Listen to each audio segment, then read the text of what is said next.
right. Yo. Hello and welcome everybody to the first ever episode of the Scammer University podcast. Yes, sir. Yes, sir. Here we go. So this is my name is Fred Brandschutter. I'm a third year college student here based in Chicago, Illinois. And I'd like you guys to introduce yourself to the world. Hi, hello. My name is Josh Cam. I'm a senior up in Southern Connecticut State University, New Haven, Connecticut. I'm based in Connecticut, live in Connecticut, raised in Connecticut. Oh, yeah. And my name is Phil. I'm a third year college student. Live here in Connecticut, but I go to school in New York. Here since last March and don't know when I'm leaving, but we're out here. We came here together, and while we're on this podcast, while you're listening to us, where we started this podcast because we want to start the conversation and really push out the notion that college is a scam. Now, I know that comes into heavy ears and it's very provocative of a statement, but here's what we mean by that. When we say college is a scam, we're not speaking on the person's decision to go to university and, consciously say, all right, I'm going into college knowing what I want to do, what I'm trying to get, what I'm trying to do.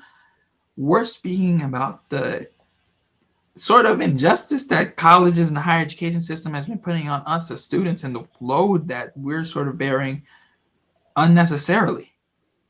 I think that college is a scam as a statement has been something that we wanted to use as provocative and to get the conversation started because we genuinely want a better higher education system.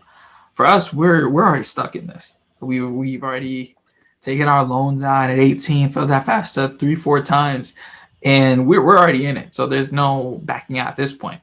But realistically, what Scammer University's mission is to really establish something for the next generation of college students so that they don't have to go through what we're about to go through once we leave those four walls. I think that starting Scammer University, for a little backstory for those who don't know, give me a little story time from Phil. So really, Scammer University started December of 2019, before the new year. And I remember leaving my dorm for winter break. And I was just so confused as to, I'm paying all this money for what? What am I paying all this money for? And I look down, I'm wearing my university's sweater. And I'm like, I'm paying to be a walking billboard for them. This is such a scam. So I instead said, I'm not going to be wearing my university anymore. I'm going to call them out and put Scammer University instead. And just call them out for them being scams. So me and my little Photoshop skills, I went to Photoshop, got a college font, created a bunch of sweaters, and pretty much the rest is history. Now we're Scammer University and we're officially here as a brand. And our main goal and focus is to bring attention to the higher education and the system that needs reform. We genuinely are seeking change. We want for future college students to not have to deal with what we're going through right now, especially in the time that we live in. We really have realized college is really scam. With the rising costs and the devaluing of our degrees, we're starting to really question whether or not the whole college thing and the whole definition of the college experience, we really want to put that into question. What exactly are we paying for? We're going $60, $70, $80, $100,000 a year into every year, putting ourselves in a deeper hole. What value are we getting out of this, especially if the whole point of going to college is to get the experience when the experience is on a Zoom call? So one of the first questions I want to lay out to you guys, and I'm pitching the bone, is what do you guys think we're paying for? I think people are paying for the ability to leave comfortability. What do you mean by that? What I mean by that, don't you still, in the classes that you're in, do you ever get someone, especially during the time of introductions, like the first or couple of classes, where someone says, I still don't know what I want to do. Oh, yeah. But I'm here taking this. I think I want to get into that. I was this last year, blah, blah, blah. Yeah. It's the fact that I feel that those people, they sit in the class and instead of really knowing themselves, they rather have the class, the major, the professor tell them where to align themselves based off of their skills or the type of person that they are. I think that's what people are paying for. You know what I mean? They're Is it waiting someone to for tell that. them what to do? Yeah, because I'm looking at the assignments for some on my syllabi, and it says, "Oh, make an article, post it up on LinkedIn." I'm like, "Yo, I already did this," and I'm like, "So basically, you're educating others on how to just break out of their shell and be ready to be an employee eventually for their future employer." I was about to say though, I don't even know if it's breaking out of your shell though, because for me, breaking out of your shell would mean that you're doing what you want to do, like stepping outside of your comfort zone. And to your point, the comfort comes from when somebody can just hand you this track or this path that's going to get you to this theoretical end. You know what I mean? So it's like it's very comfortable and easy for people to go into a system or institution or whatever you want to call it, and know that if they go in and they say that they're going to be a psychology major just because they have a slight interest in psychology, then they just got to take these classes that they're given, and then they're going to get this job and these types of jobs that they, you know, are apparently available or capable of working for, if that makes sense. You know what I mean? So I feel like it actually keeps you in your shell in the sense of it keeps you from like really doing what you want to do, because you got to follow this structure. And that's, you know, a whole conversation about gen eds and all that stuff, which is you not allowing you to really do what you want to do, and instead just follow what they're telling you. Like, this is where, if you do this, if you follow this path, you're going to get to this goal. But then as you see people graduate college and go on to do things totally different than what they had studied and just paid $60,000 to, you know, $100,000 for, you know what I mean? I get you. And that's definitely essential for those like a nursing major. Is like the intention is to be a nursing major. So out of years of health and medical science, schools have discovered what parts of your curriculum you need at a certain part before the others. So that, of course, I see that. That's essential. The shell is to become a nurse.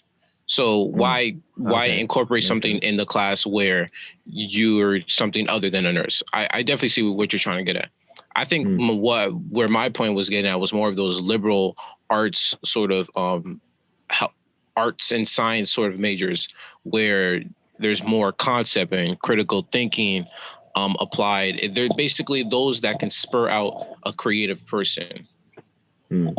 Yeah, I agree. I mean, and I just think there's been some disappointment with how little effort has been put into like letting somebody really expand into who they are, like dive into who they are. And instead, like, I just feel like there's this like strong push to you have to use this major to like guide you through your life. You know, like this degree, like if you're a marketing major, you have to do marketing from there on out, or at least that's what it seems like they present it to be like. You have to do marketing from there on out, or else you're screwed. You know what I mean? And as like, you know, like I said, like as we've seen people go through their whole 4 years, people go and get their master's, and then they go and do something drastically different than anything that they did with those 8 years. You know what I mean? That is shocking. And I dislike how they bring up school to you at such a young age. They always ask you, what are your dreams? What do you want to go to school for? Making it seem like when you go to school, that's what you're doing for life. Of course, people start to realize, especially around the ages in high school and the early years in college, that college isn't guaranteed what you're doing for life. You know what I mean?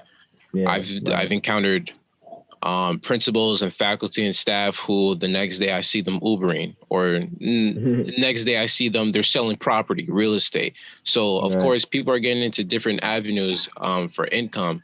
And of course, people are doing different things that they enjoy. Someone could be a painter on the weekends. They could be a DJ at night, but they're a marketing specialist in the day, Monday through Friday. Yeah.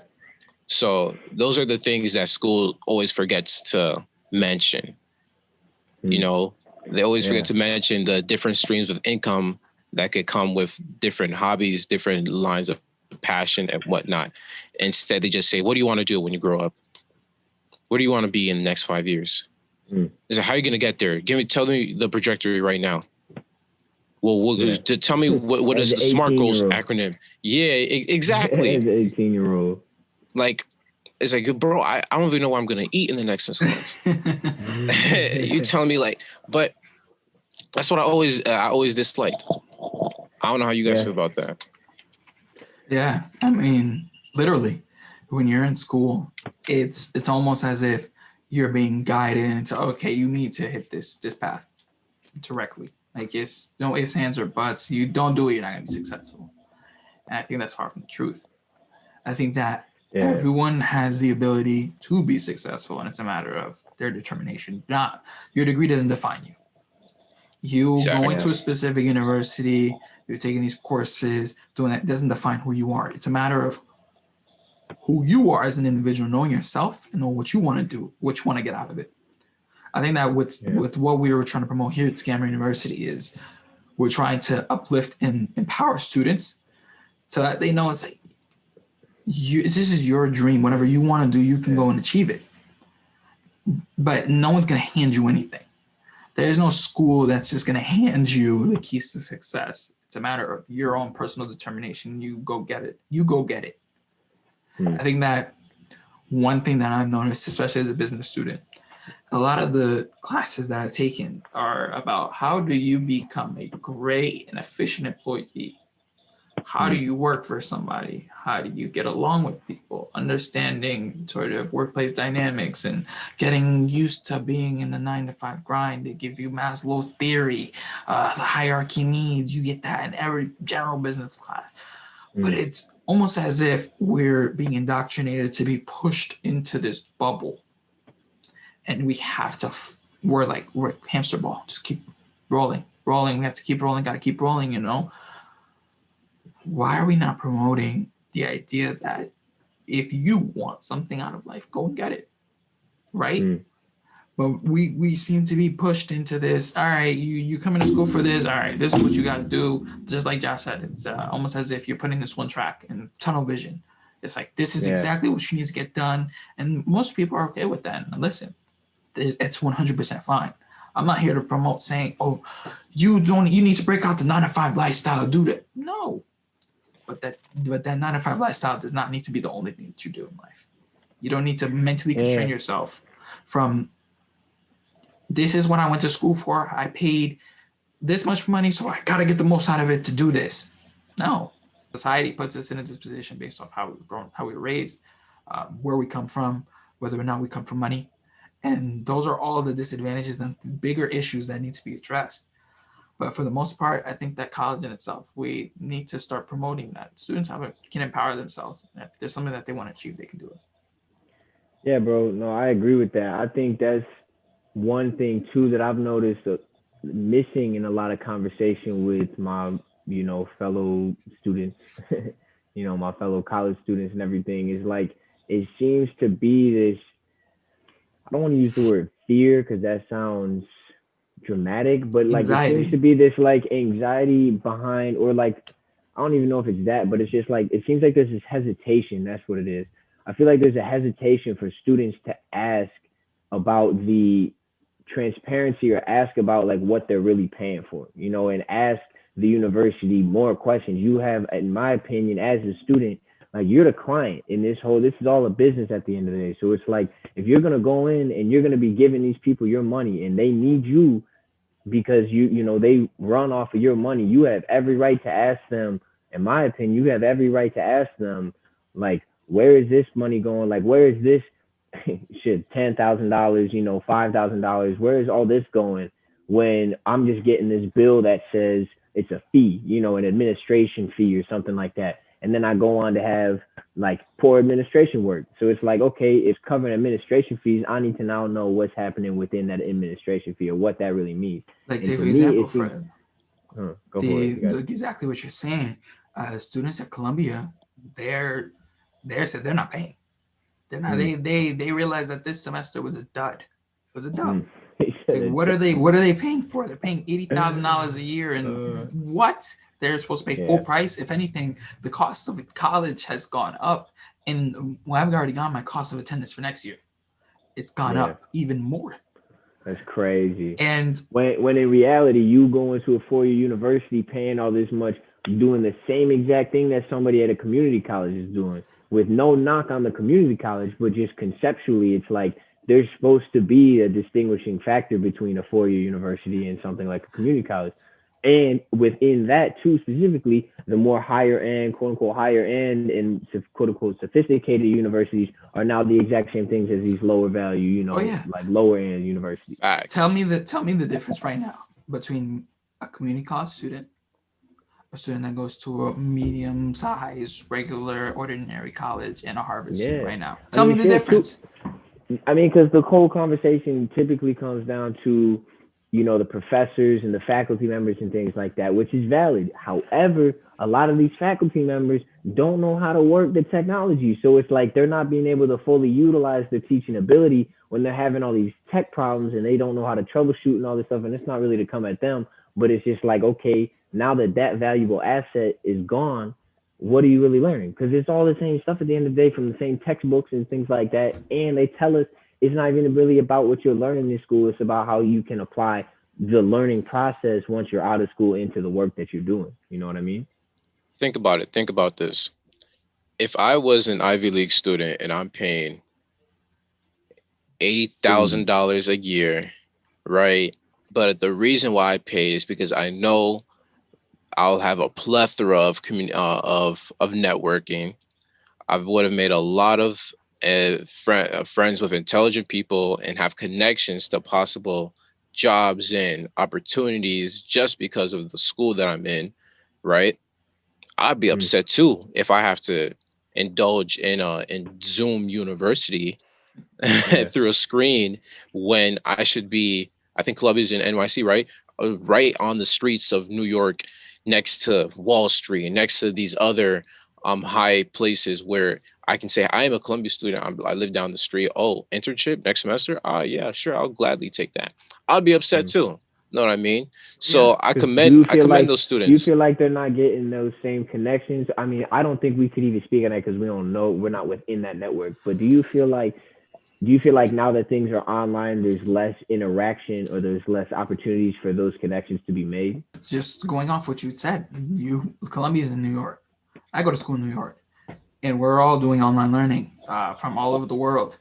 And I have students in classes in China, in the Middle East, in South America, and all over the United States. The experiences and the opportunities that I would have gotten, say I was on campus, are not the same. And that's what I go into the school that I go to for. That's why I'm paying the money I'm paying for. I'm paying for what they marketed to me, and why they got me to go there was because of the opportunities and the ability to connect with people from all over the world. But that gap, it's face to screen to face. And unless you're actively, going into everyone's emails and messaging them and say, hey, I want to connect. And most of the time you don't even see the person's face because they have to mute themselves because they're not able to open up their cameras because of where they might be, or they can't talk. And you're at a disadvantage because a lot of those genuine connections that you could make. I would have not met you, Fred, if we weren't in person. Imagine not having that connection. Sure. Like it's crazy. Even though the connection that we're having is non-academic, it's that one time where we met in class led a link to us meeting and reconvening and continuing to work each other 2 years later. Yeah. So I can't imagine all of the missed links and all of the potential greatness that could have come out of these past 3 semesters and the things that we missed out on the world. But I will also say too, I don't think that's totally to put all that on the university, because I think there is a reality to the fact of, what's going on right now. They can't just be like, they can't do what they want to do just to get their buck, right? Or just to get their, students in just so they can get their money. But I will say where the fault comes or where the conflict comes is when they don't, they keep their students out and they keep the students in these, in the quote unquote healthier position, the smarter move and all that, but then they charge the exact same as if they were offering the same amount of services. Facts. That's facts. Like that's where the problem comes in. Like there should be some type of adjustment or fluctuation, because it's like, you shouldn't theoretically have to be powering the school as much as you were beforehand. You shouldn't have to be cleaning the school as much as you should. All of those things that slowly add up. It's like without the students on campus, that shouldn't be, there should be some type of fluctuation within the cost for that. You can't tell me that I should be paying the exact same thing when my true life experience now and my college experience is being done and experienced in my kitchen. You know what I mean? Like in my kitchen on my computer, I can't go to the school because, everything, they're not going to let students on or whatever, X, Y, and Z. So it's like, why am I paying the exact same thing? Why would I go, if I go to a restaurant and I pay 13 for the skillet, toast, and eggs, and then I come back and they only give me the eggs and charge me 13, it wouldn't make any sense. Oh, yeah. It'd be like, no, I'm not paying for that because I'm not getting all that. You know what I mean? Let me ask you a question. How do you feel like employers, how employers feel now? Do you feel that they're still gonna make that distinctive lean towards the Ivy League student or the student from a recognizable school that they heard of, or are they gonna judge every potential employee just by their skills and their skill set and their portfolio? Because education at the end of the day, and I've spoken to hiring, talent acquisitions and stuff like that, of how they look at resumes and they look at applications. Education is the last thing they really care about. As long as they see that you have your bachelor's or your master's in the degree or the line of work that is close to what they're looking for, they'll just bat an eye and then just look at the rest. You know what I mean? So I really do feel that employers won't really care about education. Like 10 times now, we already see that a bachelor's degree is almost like a driver's license. So everyone should be striving for their master's. But then again, now it comes to the amount of people going back to school for their master's. So, I mean, what do you think? What do you think is really going to be what the employer is looking for in the next couple of years? Yeah, bro, that's a good question. I mean, I think there's inevitably going to still be those people, because obviously we can't speak on every employer, right? But I think there is still going to be a large portion of people who who look for that, or not even necessarily look for it, but they're going to have that bias or that favor towards the more, prestigious school. I think that's inevitable, but I think that comes down to people's personal preference. You know what I mean? I think there's just going to ultimately be some people who are like, I don't care if you went to Harvard, but if you went to Harvard, but you went to a community college, like if you know the same things and you've presented to me that you can do what we need you to do, then I don't care about that. But I do think, just given the nature of like the history between, schools like that and the sophistication behind the university and how it just takes years to get to that, I think if people were to be put side by side, I think on average they'd still be choosing the, one with the more prestigious school and stuff like that. You know what I mean? Now, if you want to ask me my like personal opinion on that, I don't think that's necessarily the right or most efficient way to go about it. But I think there is a reality to employers needing to have some type of vetting system, you know what I mean, where they can't just give everybody like the benefit of the doubt and just like learn who they are, because some places are getting hella applications, so they don't have the time to sit down and talk with everybody one-on-one and learn who they are in person, and get personable with them. But I don't know. I mean, I just think my natural inclination would be like, you should do that, but I think that's easier said than done when I haven't had to, get 500 or hundreds of emails of people applying to my job. You know what I mean? I think now more than ever, you doing things that set you apart is what really is going to drive the whole job market.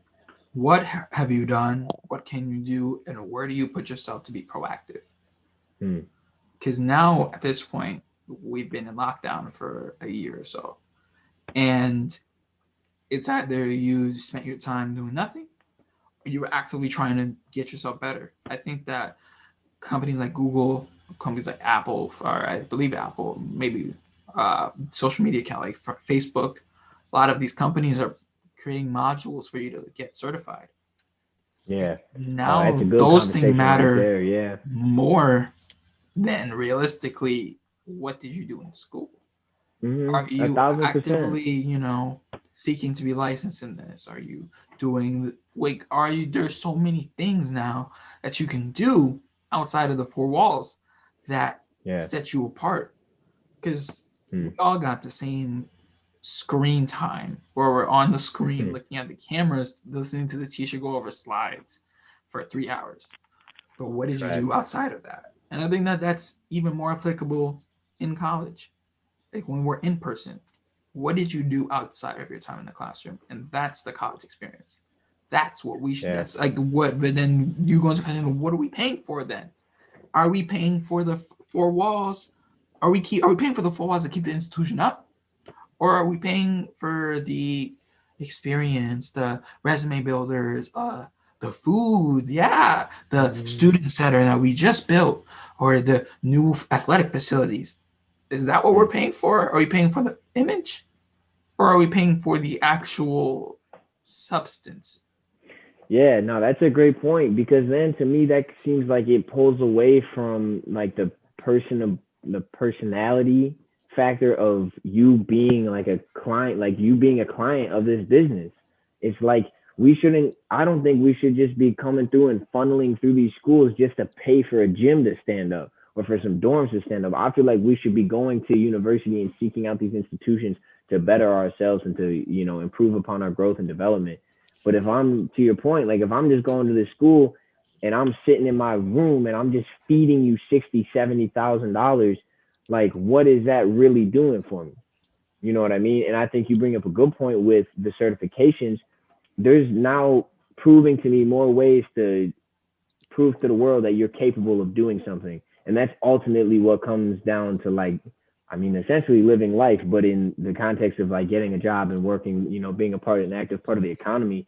You just need to be able to prove that you can do something and then find yourself into that industry. Because that's all that they're teaching you in school, is to hold this degree up and show them, I know how to do psychology. I know how to do marketing because I went and took these classes, you know what I mean? But it's like, you still might go through 2 years really, because the first two are gen eds. You're going to go through 2 years of doing all this other stuff, totally distracted from your studies, because it's like, as you're saying, the experience is outside the classroom.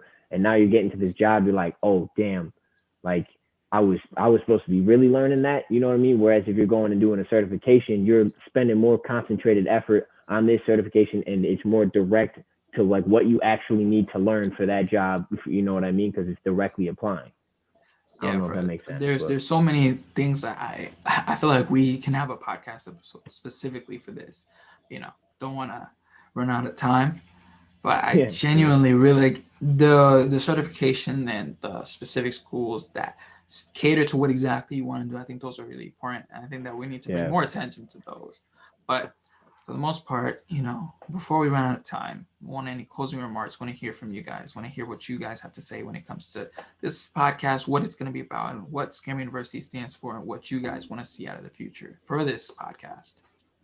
Listen, what I want to get out of this podcast is for every bit of education from the student, from the professor, faculty, staff, from those reading those BS college essays you have to write your senior year of high school, when you just needed someone with more money and pulse to attend your school. I want to get anyone from the wide spectrum of education onto this podcast to really discuss how they see whether college is a scam or not. Because to the day I die, college is a scam. I don't care what part of the school you work for.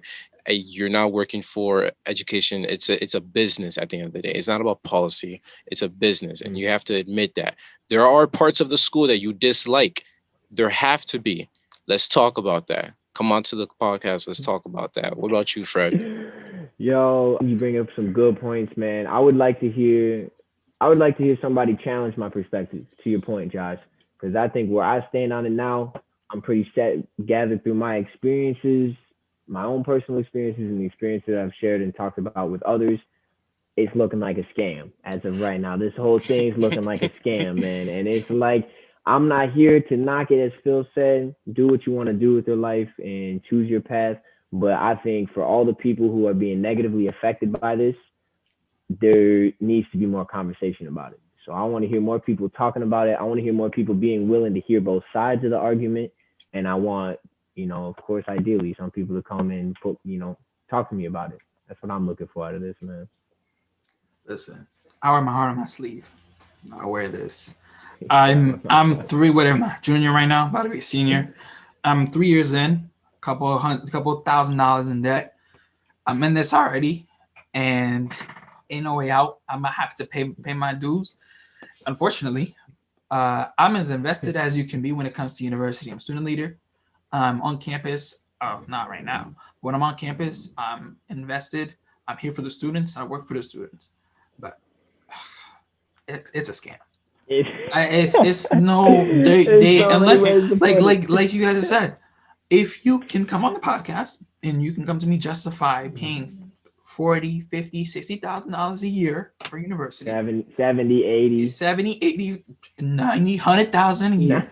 100,000. If you can come on this podcast and let me know it's worth it going into hundreds of $1,000s of debt to get a piece of paper that says your name on it and the name of the university and fancy lettering, then I digress and I'll let go. I'll burn this sweater, burn all the, and College is a Scam will cease to exist. But until then, check out www.collegeisascam.org and get your merch. Yes, sir.